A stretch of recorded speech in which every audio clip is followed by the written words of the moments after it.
Hola, buenas tardes, bienvenidas a este nuevo directo de Tómate un vino conmigo. Estoy muy contenta, la verdad es que siento que esto lo repito siempre, pero creo que Tómate un vino conmigo es de los proyectos que en este momento más me ilusiona de todos, porque me ha abierto y me ha dado la posibilidad de conocer a tantas mujeres, de conocer tantas historias, de darle voz a tantas personas que la necesitan, que es de verdad, es de las ventanitas que más disfruto.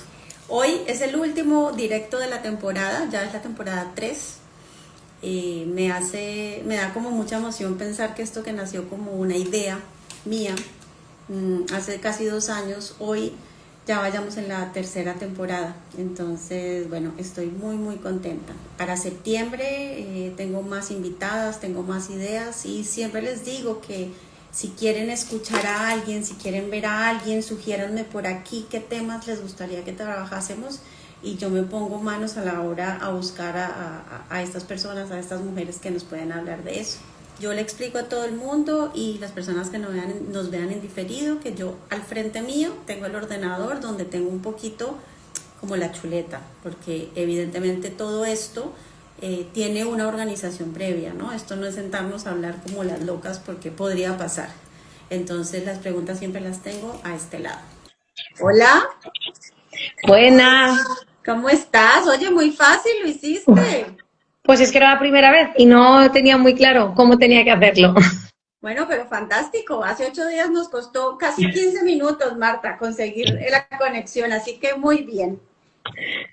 Bueno, está. Bienvenida, Marta, a Muchas este gracias. Tómate un vino conmigo. Yo les estaba contando que vamos a cerrar la temporada con broche de oro, porque tú eres el último capítulo de esta temporada.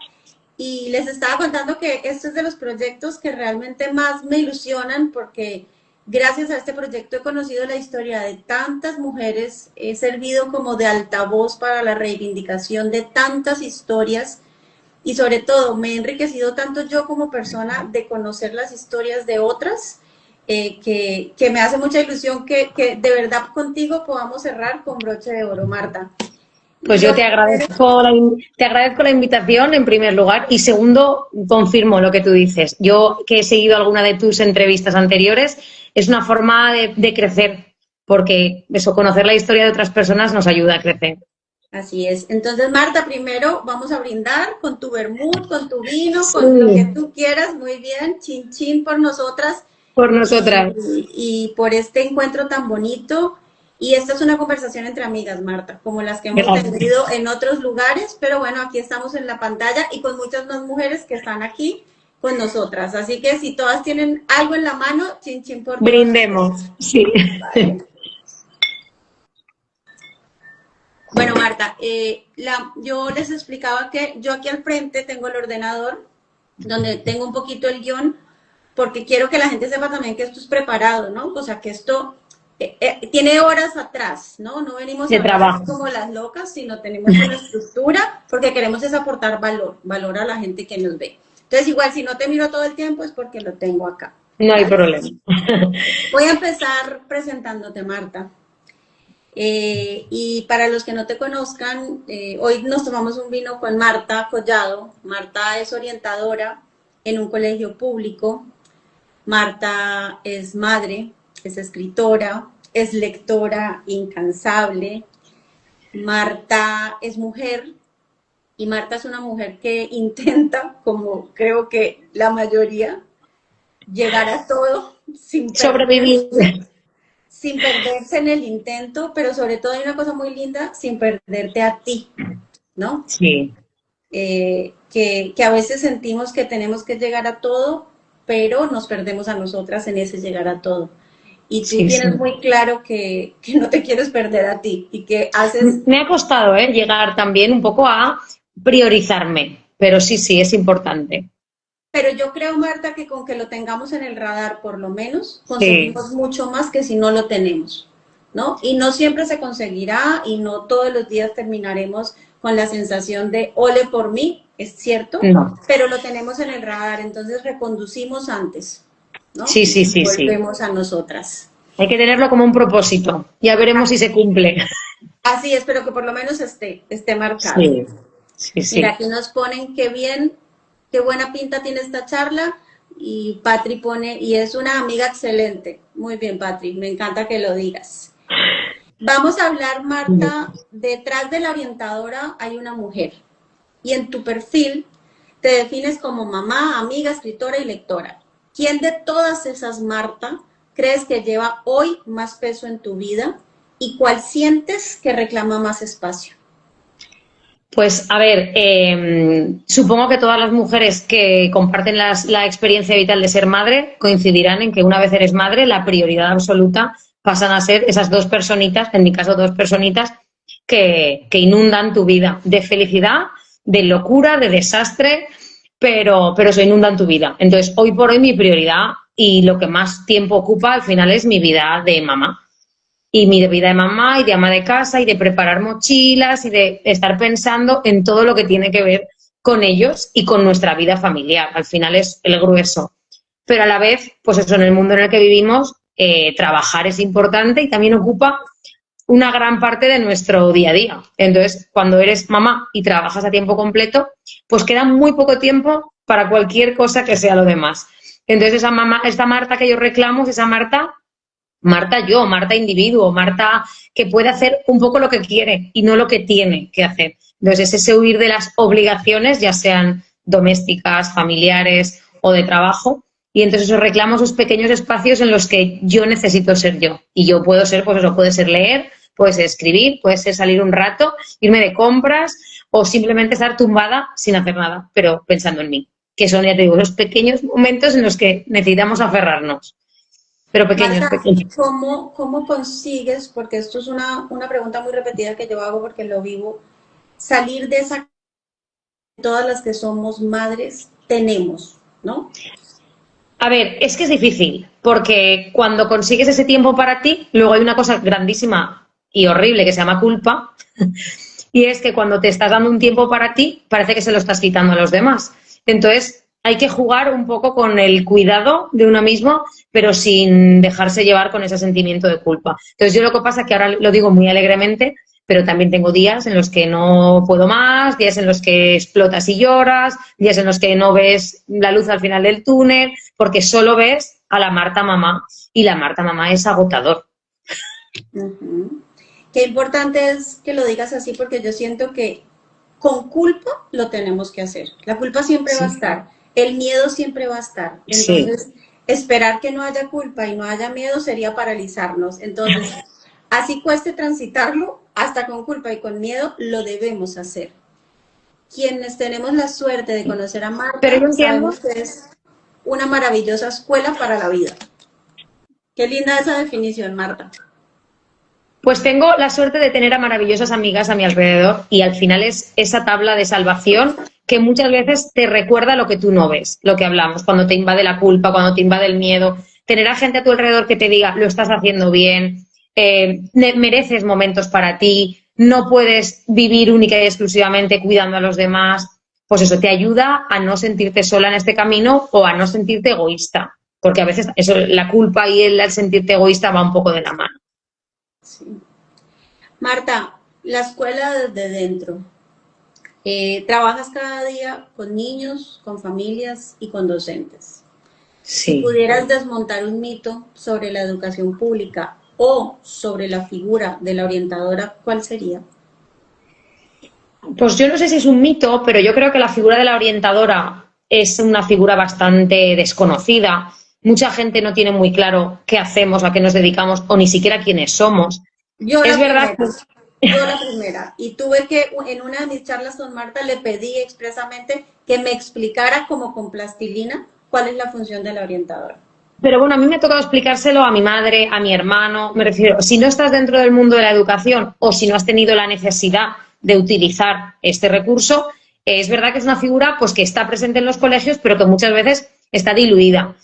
tenemos una carga burocrática muy grande y por nuestras manos pasa el hecho de conseguir o no conseguir pues determinados informes que luego implicarán recursos para los niños o algún tipo de atención. Pero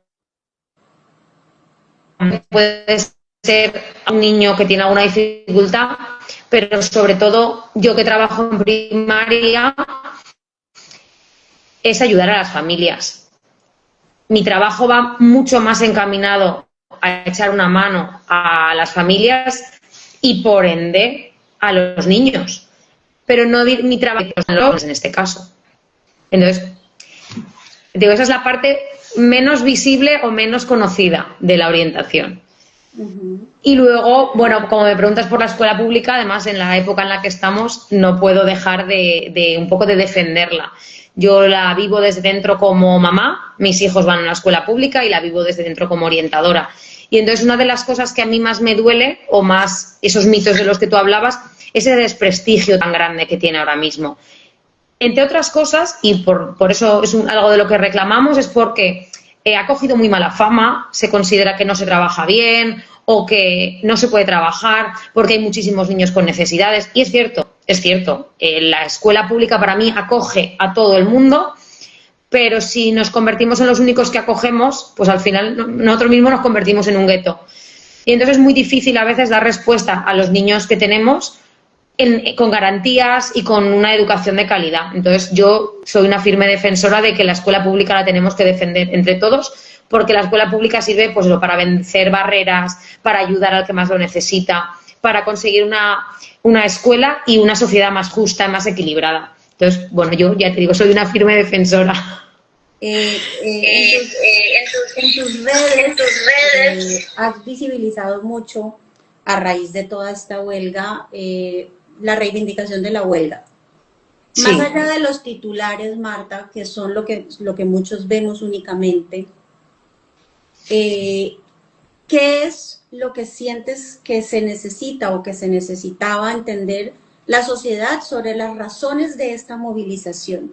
O sea, yo quiero que tú nos expliques a los de a pie y a los que no estamos metidos, ¿cuáles eran las razones? ¿Cuáles son las razones? Porque sé que siguen existiendo de esta movilización. La huelga se paraliza porque pues al final es una situación muy complicada que no podemos sostener en el tiempo, pero no porque hayamos conseguido determinados avances. Lo que se ha conseguido con la Consellería son mínimos avances, nada comparable con lo que pedíamos.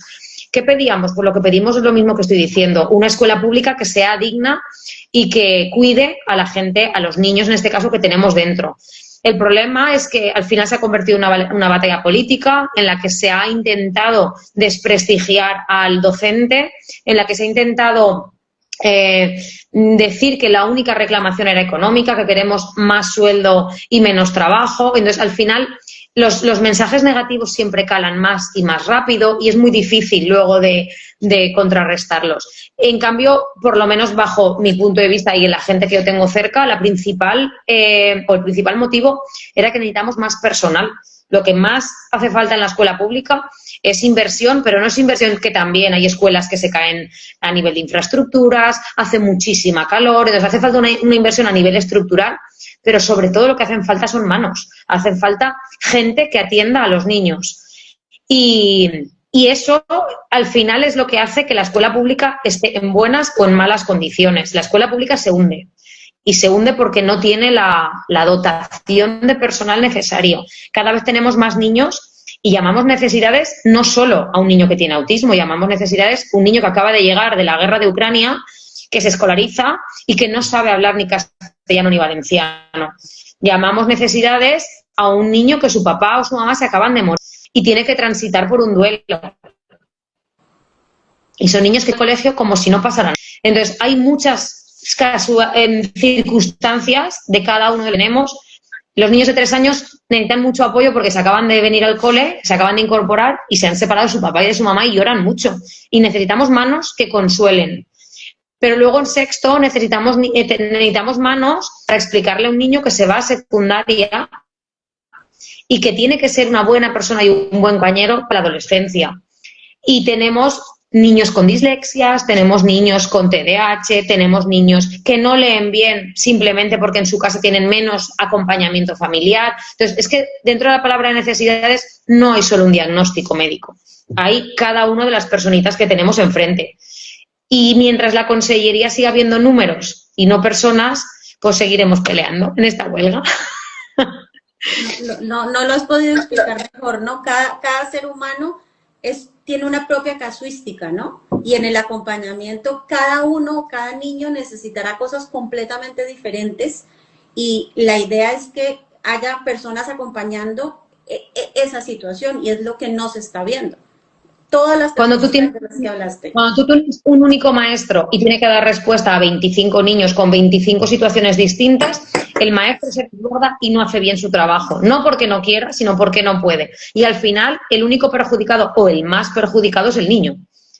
Y al final, pues, ¿qué pasa? Como los niños no se quejan, pues nos tenemos que quejar los maestros. Pero mira que no creo que el único perjudicado sea porque el maestro también se perjudica, ¿no? Y la salud mental de los maestros también está muy en juego, porque están saturados, porque están colapsados. Hace 15 días tuvimos una entrevista con una médico, radióloga, que también reivindicaba la huelga de los médicos, ¿no? También reivindicaba la necesidad que tiene el médico también de ser visto, también Entonces, sí, es cierto que el niño sale muy perjudicado, pero el maestro como persona también. Entonces, la salud mental del que cuida, ¿cómo está? Lo que pasa que en una huelga, cuando reivindicamos los derechos del maestro, se nos acusa de egoístas. Y entonces yo siempre digo, sí, ponme en un segundo plano, pero prioriza al niño. Pon al adulto y más o menos tendré las herramientas. Entonces, al margen de que yo estoy saturada, cansada, agotada, en el discurso yo necesito que priorices al niño, porque si me priorizo a mí, me acusas de egoísta. Entonces, necesitamos quitar la carga ideológica de una reclamación que es derechos de los niños en este caso.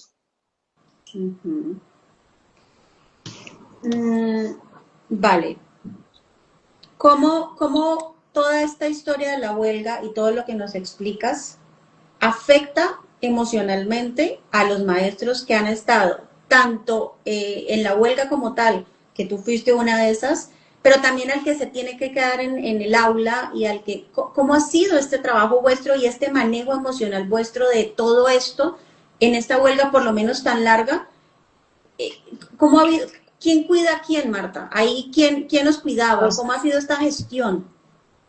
Pues al final nos hemos cuidado entre nosotros y es un poco lo que hablamos de eso, de estas redes. Yo reconozco que los primeros días de huelga nadie nos planteábamos que la huelga indefinida podía durar todo lo que duró, porque duró casi 5 semanas. Nadie nos lo podía imaginar. Nosotros veíamos siempre una semana vista, o yo por lo menos te hablo del círculo con el que yo me movía. Y entonces cuando te planteas una semana y llega un viernes, cada viernes era como una toma de decisiones. ¿Qué hacemos? ¿Seguimos? Luego hay mucha gente que económicamente no ha podido sostener, porque al final el tema de la huelga ha sido muy difícil económicamente. La gente dice que reclamamos más sueldo. Nosotros hemos perdido una media de 170 euros cada día y hemos aguantado 24 días de huelga. Si multiplicas, los cálculos son, yo te digo, yo tengo una amiga que me decía, no multipliques, no quiero saberlo. Y entonces, es lo que te decía, yo tengo la suerte de que hice la huelga acompañada de gente que para mí eran un apoyo y cuando yo desfallecía, ella me hacía levantar y al contrario. Entonces, si no hubiéramos tenido apoyo entre nosotros, han sido días durísimos, días de no puedo más, de tiro la toalla, de esto está valiendo la pena, no estamos consiguiendo nada, todo el esfuerzo para nada. Entonces, han habido muchos momentos. Yo personalmente en casa he tenido mucho apoyo, mi madre, mi hermano, la gente de mi alrededor. Pero cuando oyes algún comentario de gente que no pertenece al mundo y te cuestiona, te hundes. Es verdad que han habido días, yo hubo algún día de no poder salir de casa, decir necesito parar porque... La huelga implicaba no ir a trabajar, pero el número de concentraciones y de manifestaciones a las que hemos ido, con unas temperaturas horrorosas, hemos pasado muchísimo calor, hemos pasado mucho cansancio, muchas horas en la calle, porque la conseguida nos tenía en la calle. Entonces, han sido días muy duros, pero también han habido momentos muy bonitos de mucho reencuentro. Todas las bandas de música, que eran músicos que de forma altruista han venido a tocar, han sido un chute de energía, una vitamina que si no, no habríamos sido capaces. Entonces, ¿cómo nos sustentábamos? Unos a los otros. Es que es la única forma. Porque desde los centros, como tú bien dices, hay que guardar unas formas y una responsabilidad que muchas veces entra en contradicción con tus decisiones personales. Entonces, la parte más corporativa la tenías que dejar al lado y ya te digo, nos hemos ayudado unos a otros. Dijiste algo de, has sentido también apoyo en tu núcleo, ¿no? Qué importante es contar con un equipo, llámese tu pareja, tu madre, tú, porque al final eso también te permitía a ti sostener un poquito más, ¿no? Yo me imagino que tú has tenido esta suerte, que también puede ser una buena decisión que tomaste en el momento que decidiste casarte con el hombre con el que te casaste, ¿no? Tampoco todo es suerte, pero me imagino que detrás, me imagino que también hubo muchas mujeres o muchos hombres que no contaban con este soporte, que no pudieron, y me pongo en sus pies, en sus zapatos y digo, qué duro no poder ser coherente con lo que yo siento que es lógico porque no tengo el soporte. Sí, yo, por ejemplo, recuerdo que la primera semana, ya no recuerdo, porque al final es verdad que entramos en una dinámica en la que todos los días te parecían iguales y a la vez distintos, pero yo creo que fue de los primeros días que el nivel de ansiedad con el que yo llegaba a casa, porque al final esos son días fuera de rutina, fuera del día a día que vienes haciendo, cambias horarios que te recogen a los niños del colegio porque tú estás con... Bueno, pues empiezas a cambiar. Y yo recuerdo llegar a casa con un nivel de agotamiento que eso se traduce en estar mucho más irascible con los niños. Yo recuerdo una tarde de yo gritar por estar sobrepasada y gritarle a mi hija y frenar y decir, no puedo, no puede ser que yo esté reivindicando una cosa y que me pase factura. Entonces, el darte cuenta de eso, el poder que yo tenía a mi hermano, Marta, avísame, te recojo a los niños mientras tú necesites, madre, hermano, padre, digo, yo he tenido la suerte de tener mucha familia ayudándome, pero es lo que tú dices, ha sido una situación tan dura que si no cuentas con apoyo, es que encima psicológicamente es difícil de sostener. Total. Marta, hablas de que las quedadas con amigas son un auténtico salvavidas, ¿no? Con amigas y en una época, son un auténtico salvavidas, en una época en la que el autocuidado parece estar lleno de rutinas perfectas, de momentos idílicos, de hacerlo todo bien. Realmente en este momento, con la vida real que llevamos, ¿qué significa para ti cuidarte? Pues mira, vinculado con lo anterior, con el tema de la huelga, yo una de las suertes que tuve es que algunas de mis compañeras de profesión se han convertido en amigas. Y entonces nos ha supuesto el tema de la huelga pasar mucho tiempo juntas, reivindicando y luchando juntas.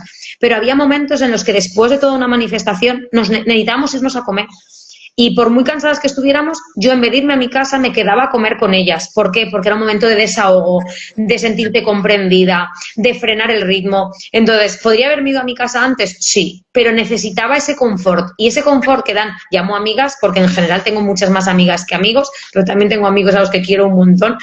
Pero eso, entonces, vinculado a la huelga o no, en el día a día necesitamos momentos. Y yo mis momentos... los que con el tiempo te reconoces que más te alivian, que más confort te dan, son los momentos en los que me puedo permitir ser yo sin otra obligación, sin ser mamá, sin ser orientadora. Entonces, esos momentos con amigas, puedes reír, puedes llorar, puedes estar en silencio, pero esa comprensión que ofrecen el estar rodeada de personas que te quieren, lo es todo. Y ya digo, en estos momentos en los que la vida... el estrés, el estar ocupada constantemente, el no llegar a nada, buscar esos ratitos, ya sea una comida, ya sea una cena. Yo ya te digo, ojalá pudiera decir que es algo que hago todas las semanas. No entra dentro de la organización de mi vida, pero sí que como mínimo una vez al mes, decir, necesito un tiempecito para mí. Y luego, por ejemplo, el año pasado yo cumplí 40 y con mis amigas llevaba años diciéndoles que necesitaba un viaje de chicas. Y yo desde que había sido mamá no había tenido un viaje en el que me fuera de casa y dejara a los niños tanto tiempo, me fui 3 días, pero bueno, fueron 3 días de amigas, de risas, de desconexión y nos prometimos que todos los años teníamos que hacer un viaje. Y entonces ahora nos encontramos en eso, en el proceso de organizar el viaje de este verano. Pero digo, es como la escapada mental de encontrar esos ratitos para ti. y que al final en esas escapadas con amigas nunca llega el momento perfecto. Entonces hay que tener la decisión adecuada. El momento perfecto nunca va a estar. Hay que coger agenda, coger fin de semana y ya está, sin pensarlo, porque si esperamos el momento perfecto, poco. Marta, yo parte del acompañamiento que yo hago siempre ha estado la escritura presente. Yo siempre cuento la historia de que de mi despacho o de mi consulta la gente se va la mayoría de veces con una libretica que yo les tengo y con un boli, porque yo siento que la escritura es una de las maneras más bonitas de transitar la vida, ¿no? Yo siento que cuando nos escribimos nos acompañamos un poquito más y ponemos muchas cosas en valor. Y yo sé que tú amas la escritura, ¿no? Entonces, la pregunta va en esto: escribir para entenderte. ¿Qué te ha enseñado la escritura sobre ti misma, Marta, que quizás no habías descubierto por otro medio? ¿Qué ha sido para ti la escritura? Pues yo, lo que tú dices, la escritura para mí ha tenido una parte terapéutica siempre, pero siempre ha estado muy guardada en mi vida privada y era algo que yo simplemente lo hacía por gusto propio.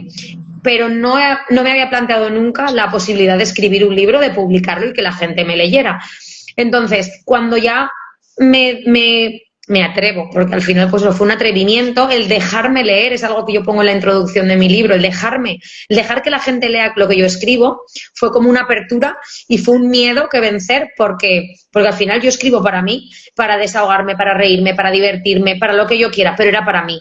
Y entonces el pasar a escribir para otros es, pues eso, un avance y tirarme a la piscina y decir, bueno, te arriesgas también a críticas, a cuestionamientos, a gustos, bueno, pero lo hago desde el placer más absoluto, que es que como me gusta tanto escribir, me gusta tanto leer, que pienso, a lo mejor alguien que lee disfruta leyendo lo mismo que yo leyendo a otros autores y disfruta de lo que yo escribo. Y es verdad que con el tiempo, ahora que ya, pues eso, después de publicar el primer libro, te planteas escribir de otra manera, me he dado cuenta, y sobre todo con el tiempo de huelga, que si no me encuentro bien no puedo escribir. A lo mejor hay gente que escribe desde otro prisma, desde otros sentimientos, hay gente que a lo mejor escribe buscando alivio, pero yo me he dado cuenta que si no me encuentro bien, no puedo escribir, porque para mí es una actividad que disfruto y que necesito estar bien. Y ya digo, es algo que a lo mejor antes no lo tenía tan en mente, pero ahora me doy cuenta que cuando escribo es porque estoy bien. Y entonces, al final es algo que me retroalimenta y me hace estar mejor. Y al final eso, son esas pequeñas parcelas que tengo para mí, porque cuando escribo estoy sola. Y entonces cuando estoy sola y estoy bien, estoy mejor como Marta mamá, estoy mejor como Marta amiga, estoy mejor como Marta orientadora. Entonces, por eso que también busco esos momentitos de poder escribir, porque sé que me viene bien. Me encanta esto que dices, porque fíjate que sin darte cuenta es como una bandera roja para ti. No escrito significa que no estoy bien. Entonces es una manera de reconectar, ¿no? Cuando identificamos estas cosas, a mí me pasa esto, pero con la lectura. Cuando yo no estoy bien, no leo. Y te prometo que cada vez recalculo antes porque me doy cuenta de estas pequeñas cosas. No son que para otros podrían ser tonterías, que yo misma, o creo que todas hemos caído en el no, pero es que no he leído porque he estado súper ocupada, porque he estado... Pero no, yo tengo claro que si yo no estoy bien emocionalmente, no abro el libro. Que pues yo... Lo contrario, pero... Sí, leí una frase hace mucho tiempo que me gustó, que decían que leer te ayuda a pensar y también te ayuda a no pensar. Y a mí, estos días de huelga en los que yo tenía la cabeza que me cortocircuitaban 200 millones de ideas, me daba cuenta que a mí leer me aliviaba, porque me hacía pensar en otra cosa. Entonces, cuando tienes la cabeza tan sobrepasada, a mí la lectura, que también me pasa como a ti, en la época en la que no puedo más, no duermo bien, estoy cansada, estoy llena de estrés, leo menos. Pero también me obligo a que cuando estoy tan sobrepasada, sé que la lectura me ayuda a calmar el cerebro. Y entonces, pues lo que tú dices, esa búsqueda de decir, no me encuentro bien, oblígate a leer, que te ayuda a pensar en otras cosas. Me encanta que lo digas porque esos son como... Yo tengo un ejercicio que se llama Botiquín de Primeros Auxilios y ahí una parte es qué rutinas te mantienen como estable en el día a día. Rutinas sencillas. Cuando yo identifico que si yo leo, que si yo escribo o que si yo me acuesto temprano, consigo estar mejor en el día a día, son cosas que debería hacer continuamente, ¿no? Que inclusive en el día que esté más cansada, pues necesito leer porque sé lo que viene después. Me encanta lo que dices. Marta, tu libro, que aquí lo tengo. Este banco está todavía ocupado. Me ilusiono de verlo en vuestras manos. No. El año pasado lo publicaste y fue una verdadera sorpresa para mucha gente a tu alrededor. Pues nadie sabía o un poco sabían que escribías, ¿no? Algo que me llamó la atención son los tres protagonistas. Tres chicos amigos con nombres muy parecidos. ¿Tiene algún significado? Pues mira, lo que te decía, lo primero fue una sorpresa para muchísima gente porque la gran mayoría no supo que yo escribía hasta que les dije que el libro estaba publicado. Mucha gente se lo encontró ya, que yo ya lo tenía en la mano. Pero el primero de ellos, por ejemplo, mi marido. Mi marido no supo que yo escribía hasta que lo tenía casi terminado. Sabía que escribía, pero no sabía que estaba escribiendo un libro. Sabía que yo escribía para mí, para mis cosas, pero no que tenía la intención de hacer un libro con un formato de libro. Pero mi madre, mi hermano, nadie se imaginaba que yo estaba en este proyecto. Entonces, hubo una parte de vergüenza, de muchísimo, que todavía, cuando la gente me dice que se lo ha leído y que le gusta, que sigue escribiendo, hay una parte que te reconforta de una... Pues ya digo, además es algo muy, muy personal. Es verdad que, como tú bien dices, hay un significado, no sé si es un significado oculto, porque lo cuento. Son tres chicos los protagonistas, porque a mí me apetece contar una historia, los que van de historias de amigas, pero a la vez pensaba que si eran de amigas, era como contar algo más personal mío. Y entonces era una forma de contar cosas sobre mí sin exponerme demasiado. Entonces, cambiando los personajes a hombres, conseguía que no se me identificara directamente con ningún personaje. Entonces, era una forma un poco también de protegerme, porque en esta ilusión y en estas ganas de cuidar la privacidad o no sé, la vergüenza a exponerte. Vale, pero este libro tiene una particularidad para mí y es que yo me vi reflejada en muchas historias de este libro, ¿no? O sea, fue una cosa y luego te lo comenté. Era como, pues esto a mí me ha pasado y cuando no sé qué, y para mí tener esa sensación de los libros es maravillosa porque yo siento que eso hace que tú de todos los libros aprendas algo, ¿no? O te identifiques con algo, o sea, que no tienes que leer solo novela histórica para reconocer o autoayuda sino que en la novela, en el costumbrismo, salen muchísimas cosas y este tipo de libros te hace pensar, ¿no? Porque te ves ahí, o sea, porque a ti te hubiese podido pasar exactamente lo mismo, entonces es alucinante y a mí me generó una cosa y es que yo como que no podía parar.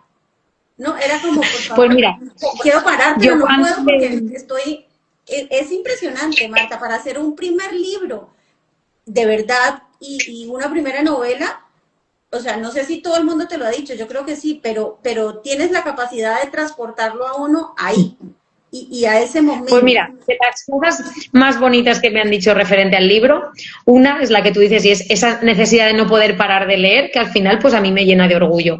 Otra, lo que tú dices, que todo el mundo se ha sentido un poquito representado y también me encanta. Y luego lo que decías, a mí me gusta leer historias en las que yo me pueda encontrar y aprender.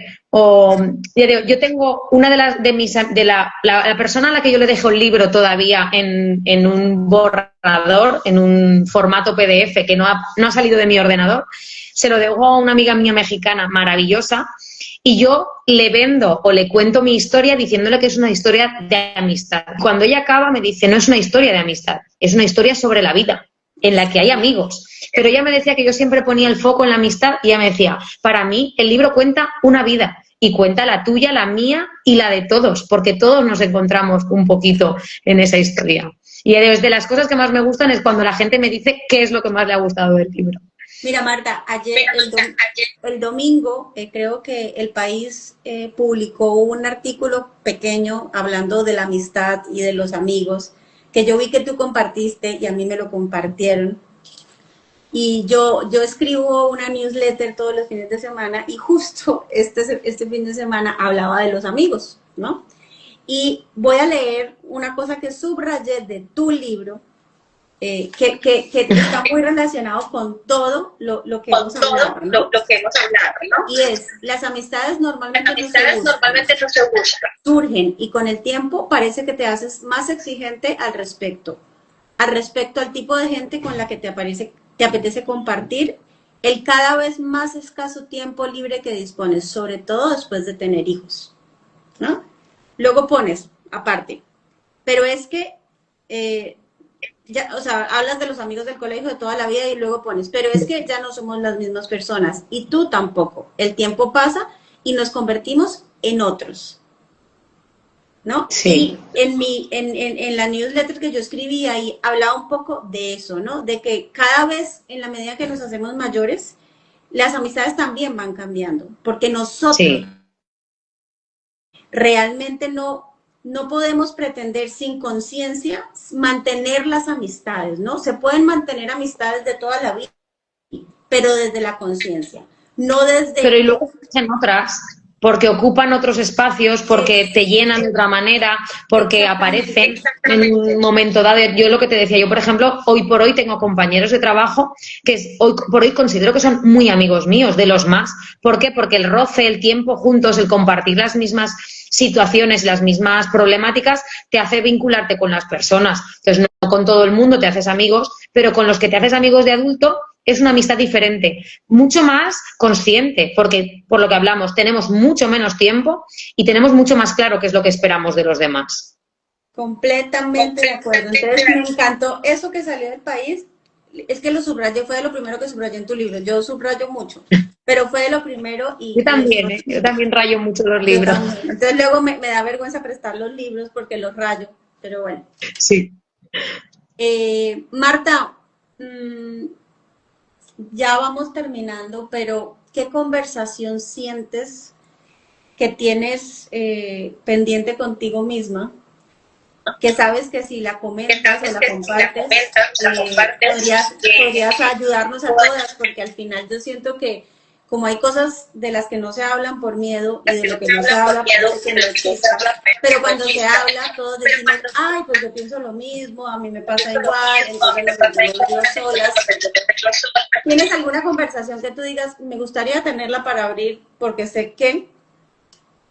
Pues yo, mira, casi toda la gente que me conoce en lo personal sabe que yo me quejo mucho de la maternidad como concepto. Luego yo digo que adoro a mis hijos, pero que los hijos han venido a desmoronar la vida que yo tenía montada y que tu vida se convierte en otra cosa.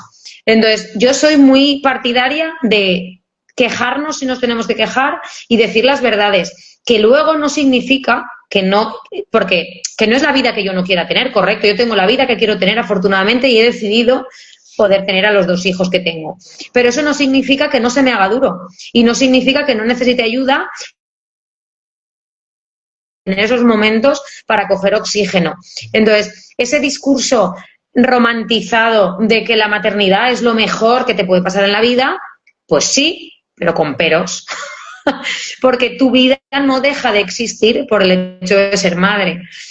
Hay muchas facetas en las que por lo menos me siento muy realizada y muy reconocida, además de ser madre. No quiero que se limite a esa parcela. Por eso un poco mi Instagram, que es el Marta 1, Marta 2, Marta 3, es eso, es la necesidad de que Marta no sea solo uno. Marta tiene muchas parcelas y a Marta le apetece vivir muchas cosas y compartirlas. Ahora en Instagram, hace poquito, o estoy intentando darle una vuelta, yo digo que llegué tarde al mundo del Instagram, porque llegué con el libro, mi intención era publicar el libro, pero es verdad que al final, pues lo que hablamos, entre mi desconocimiento de las redes y el día a día de niños, horarios, trabajos y tareas domésticas, no me daba tiempo.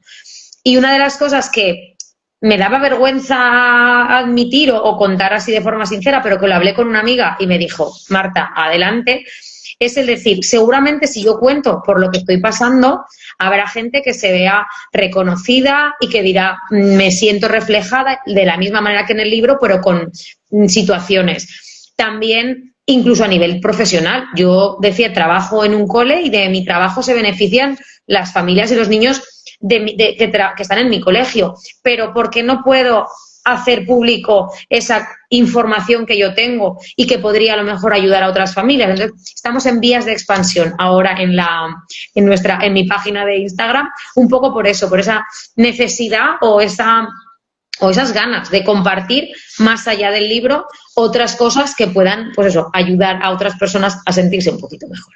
Claro, al final eso es como una llamada que uno tiene y tú y yo lo hablamos en algún momento, tenemos mucho que aportar, y lo que pasa es que a veces nos damos cuenta de esto con los ojos del otro, ¿no? Con los ojos del que nos mira y nos dice, pero todo esto que tú sabes no lo sabe todo el mundo. Claro. Pero como yo digo, para mí estos son como los dones o los talentos innatos, ¿no? Como a nosotras se nos dan de pronto naturalmente bien, sentimos que para todos es así, y no es así. Sí. ¿No? Entonces, o que como estás acostumbrada a hacerlo, tú no le ves el valor o la importancia de una persona que lo desconoce. Completamente. Entonces, qué rico que hayas decidido aportar todo ese valor por medio de estas redes, ¿no? Que al final siento que si son bien utilizadas, el valor y el alcance que tienen es inmenso, ¿no? Se demoniza mucho las redes sociales, pero yo creo que utilizadas con cabeza. Pero también significa el mensaje. Claro, pero yo creo que utilizadas con cabeza y creando realmente red, conseguimos mucho, ¿no? Tenemos un escaparate buenísimo que hace 20 años no existía y si está aquí es para que lo utilicemos bien. Marta, te voy a hacer 2 últimas preguntas que le hago a todas mis invitadas de esta temporada. Te las hago las 2 de una vez, luego tú me las contestas las 2. La primera es, Marta, yo siento que el autoconocimiento es una herramienta fantástica y con pocos efectos secundarios, que no quiere decir que no pueda llegar a ser incómoda, pero creo que el autoconocimiento es poder, ¿no? Y hoy en toda la entrevista lo hemos visto reflejado en ti. Entonces la pregunta es, ¿crees que el autoconocimiento es poder y por qué? Y la segunda es, si tuvieses a Marta de hace 10 años sentada al lado tuyo y tuvieses la oportunidad de decirle algo, decirle algo bonito, darle un consejo, lo que quisieras, ¿qué sería? Pues mira, con el autoconocimiento me pasa, bueno, desde la ignorancia, que a veces lo vinculamos a esos libros de autoayuda fácil, ¿no? Parece que los libros de autoayuda son soluciones baratas y rápidas. Y al final es algo mucho más complejo y el autoconocimiento lo único que te dice es que cuanto más te conozcas, mejor estarás. Entonces, lo que tú dices, no hace daño a nadie. Así que el único beneficio lo puedes sacar tú. A mí me ha costado mucho ser una persona reflexiva o introspectiva porque siempre he sido una persona muy abierta, muy extrovertida y me parecía que la parte más interna siempre la he ido dejando un poco de lado. Pero bueno, al final eso, cada uno tiene una forma o un carácter y a mí me ha costado conocerme. Pero lo que tú dices, que cuanto más me conozco, mejor me encuentro. Porque te ayudas a ti misma, claro. Pues es que al final el poder está en ti misma, ¿no? No hay otro, el poder está dentro. No te escucho. Pues es que al final el poder es muchas veces en la vida es más cómo lo vives que las vivencias en sí. Que yo he tenido una buena vida, que afortunadamente he podido ir eligiendo a lo largo del camino cómo vivir y cómo...